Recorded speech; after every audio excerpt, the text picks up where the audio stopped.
It's my pleasure to introduce Heather. Let's all give it up for her.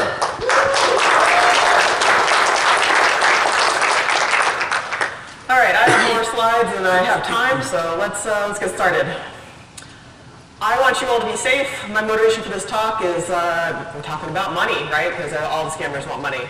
We're going to go through some background, some how things actually work on a high level, just so we can have this conversation. I'll go through some scams, and then we'll have some conclusions. Why should you listen to me, right? Well, I've been following the space since 2016-ish, and I don't want you to get scammed. And I see a lot of people get scammed in this space. I have previous incident response and threat intelligence experience, and I want to say thank you to ThreatKey, my company, for allowing me to be here. We do cloud security posture management. All right. 2.8 billion in lost money, or 37% of all cryptocurrency scam revenue in 2021. That's a lot of money. And you're like, what's a rug pull? A rug pull is basically you have a project, and the project lead runs away with the money. Pretty much, straightforward. And then 80 million in losses between October 2020 and May 2021. That's less than a year. That's a lot of money in this space. 40 million people have invested in cryptocurrencies. OpenSea, where we trade NFTs, hit 5 billion in a month, right? And scammers took 14 billion last year. There is a lot of money in this space. And it brings me to this part, and gone in 60 seconds. This is not going away because people have too much money. So background, right? You have no idea what I'm talking about. That's fine. A blockchain is essentially a mutable data structure. It stores blocks in chronological order of insertion. If you guys know computer science, it's called a singly linked list. No, it's not doubly linked because for some reason we decided not to go that way. Inside the blockchain, the actual block, you would have metadata and a payload. So it's like pointers to where it is in the blockchain and a timestamp. And inside the payload, there could be a smart contract, there could be transactions and files. If you are working for, or if it's proof of work, you'd have miners that validate the blocks. Or if it's proof of stake, you would have validators or stakers to confirm blocks. This is what cryptocurrency, the ecosystem, looks right now. That's a lot of crypto. I'm not sure if you're aware of this. There's a lot of space, a lot of diversity, and a lot of attack surface. Smart contracts, right? We're talking about this being written to the blockchain. It's kind of cool, right? You have this decentralized automation program that can allocate assets between two different parties who've never met each other. That's super powerful and super scary. Right here we see that Bob wants to sell an NFT and maybe Alice wants to buy Bob's NFT. Bob gives the NFT to the smart contract, Alice gives the ETH, and the smart contract distributes the assets automatically. That's great because you don't have a third party that you have to arbitrate through, but you also don't have a third party to arbitrate through. NFTs, they are built into they are a smart contract, but there's a image part of the smart contract. Think of it like a trading card. Instead of ETH, one ETH is like any other ETH, right? They're fungible.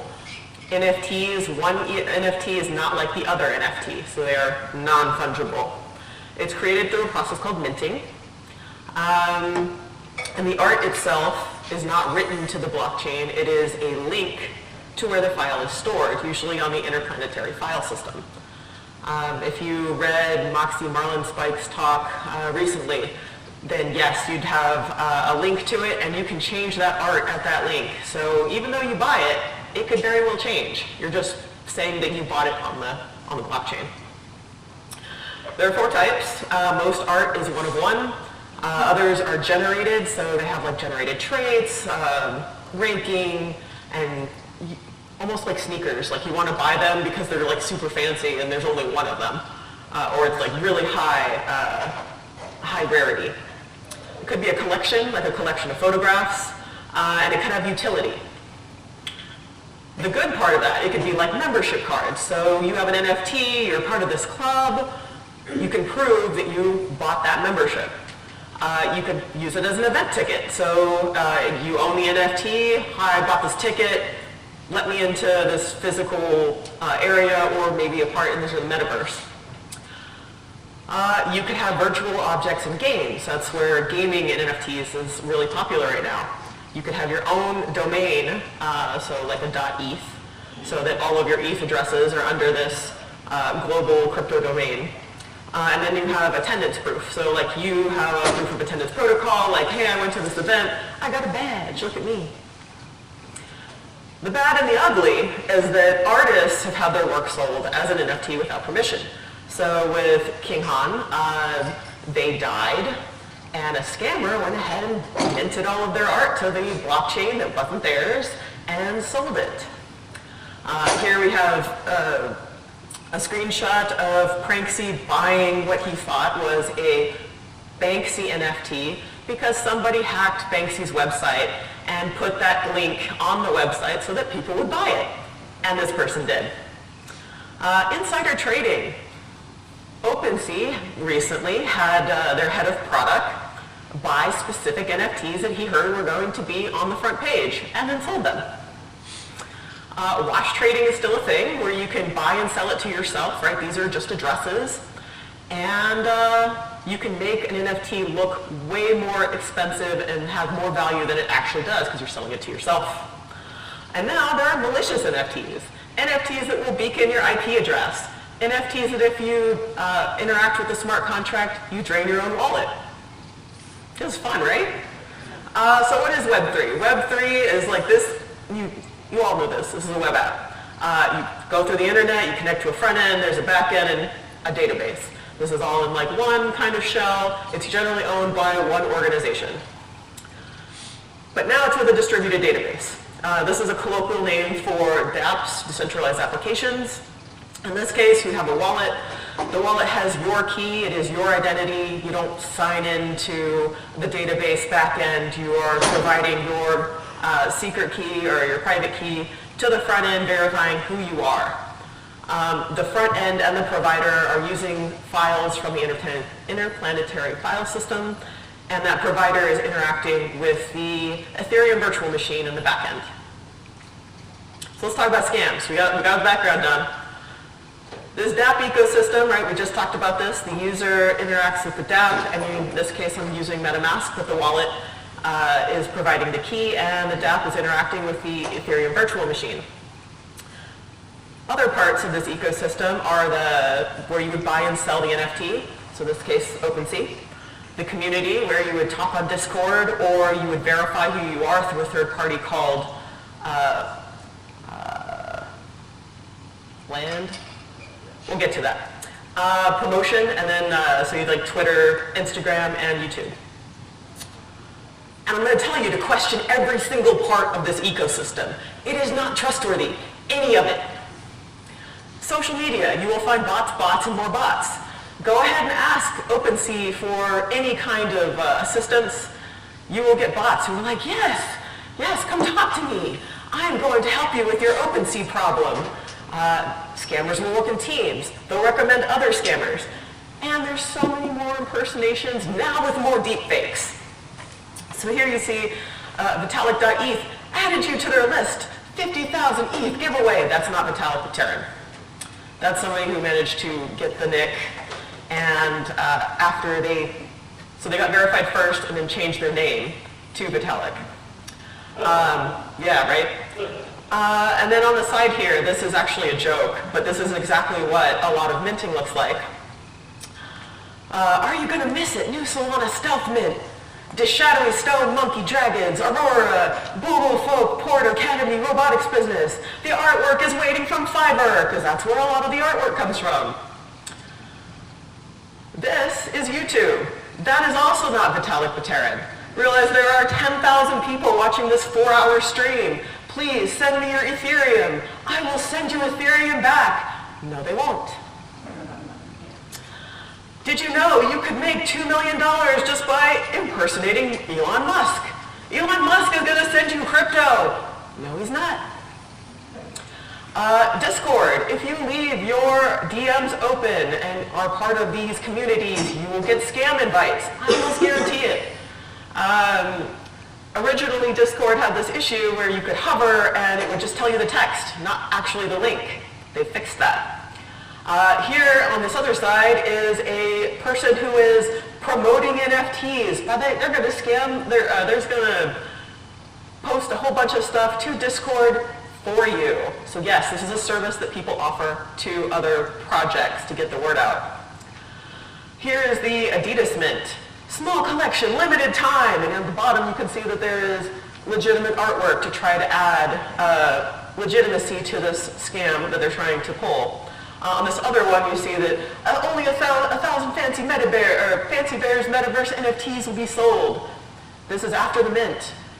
There is no future mint. They just want your money. You won! There's a Bitcoin in this bonus. Make sure you activate this code in 24 hours. Here's the Nike Mint. At the front, you can see that is the actual proper URL. Woo. Nike.com/minting. At the bottom, please go ahead and do this in a very short amount of time. And then when you actually click on it, that's not the same address. So, social engineering similarities, right? You must buy now, limited time only. You won, but you didn't. It's super secret.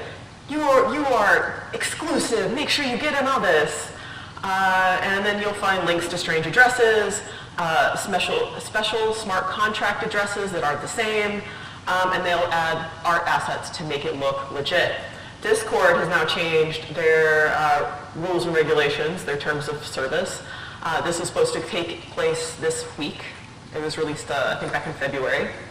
Now they can get rid of you, hopefully, for putting out this misinformation, disinformation, malicious impersonation, and online spam. So, protecting yourself. MetaMask, keep your browser up to date. Try to use separate browsing from what you normally use. So if you have a wallet on your Chrome, have that on a separate profile than you would for your normal browsing. Use a fresh address.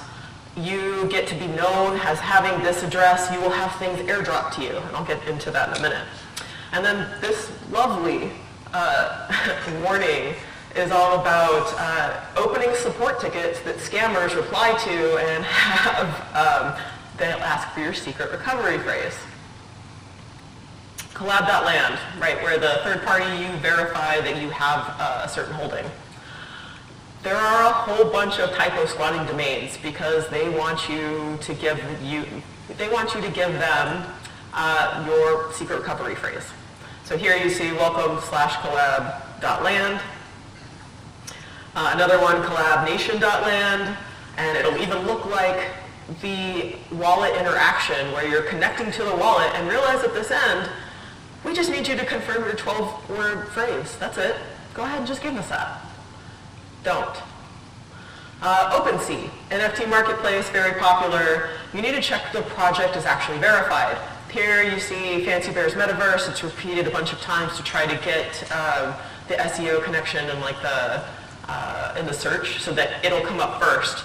Realize there's only 55 items. That's not how many are actually in that collection. There's only one owner, so one owner owns all 55 of them. The floor price is 0.1, which is wrong. And there has been no trading at all. So if you buy any of these, and of course OpenSea will allow you to, they aren't legit. You're basically wasting your money giving it to somebody who is a scammer.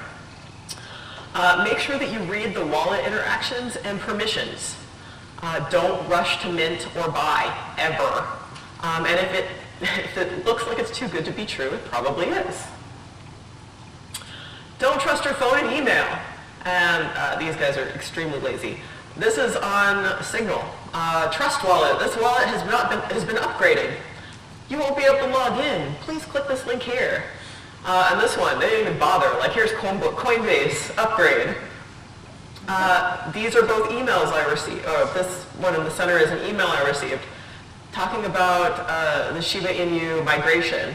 Shibarium hadn't even come out yet.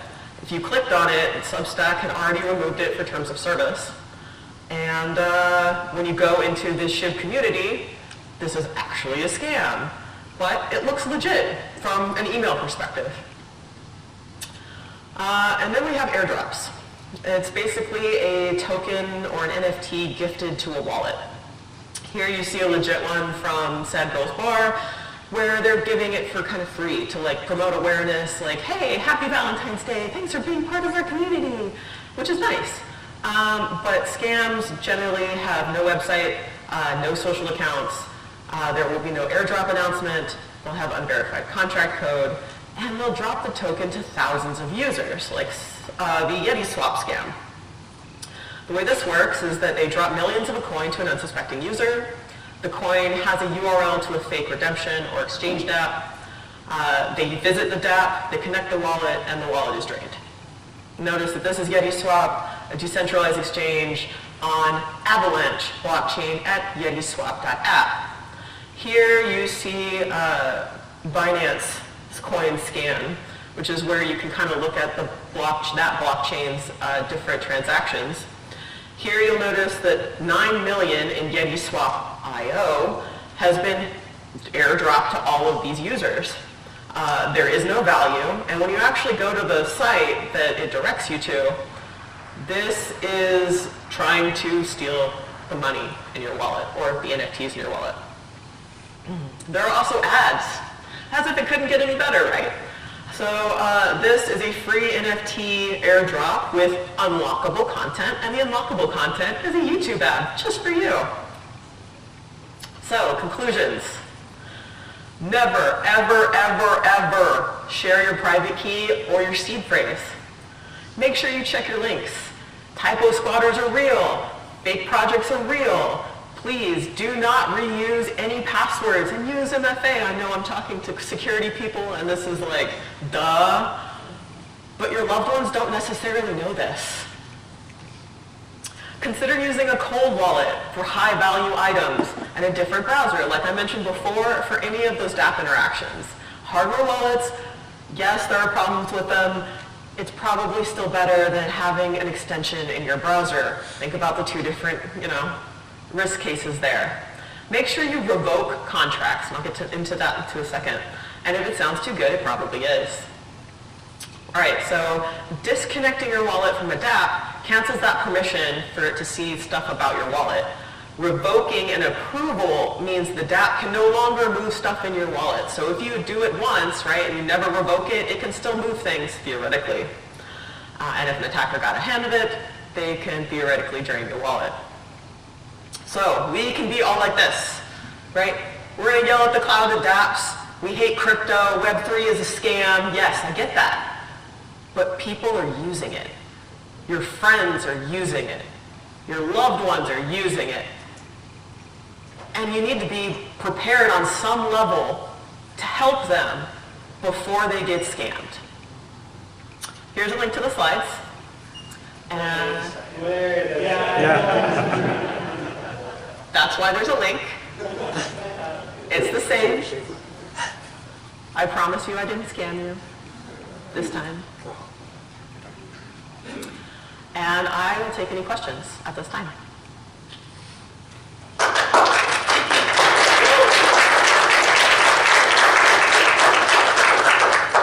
Yeah, what's up? What's the difference between a single link and a double link post? And how will that actual blockchain change if we went to the second one? All right, so a doubly linked list would link backwards. So if you, instead of having that pointer forwards where you build forwards, you could theoretically write backwards. It is a link to the parent. So then how the architecture You would be able to change the past. That chronological order problem, or that part would be different. So there's no people using it. Not a doubly linked list, not currently. No, that's not a dumb question. Yeah. So when the arcade You have lunch plans? I do not. Yes. What other novel techniques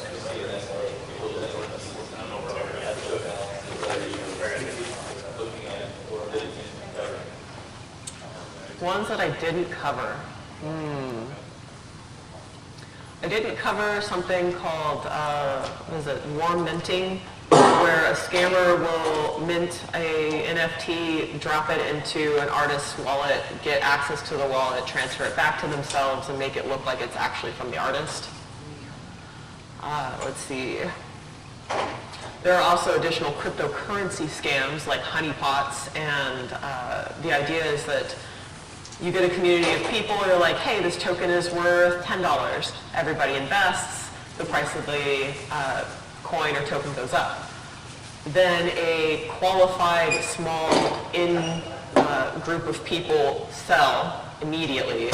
The cost or the value plummets, and everybody is left with a useless token. So there is more. Yeah. Plus, there's something I really didn't discuss is airdrops. But when we were talking about them, think about the things you could airdrop to people. Somebody sends you a nude. You don't like it.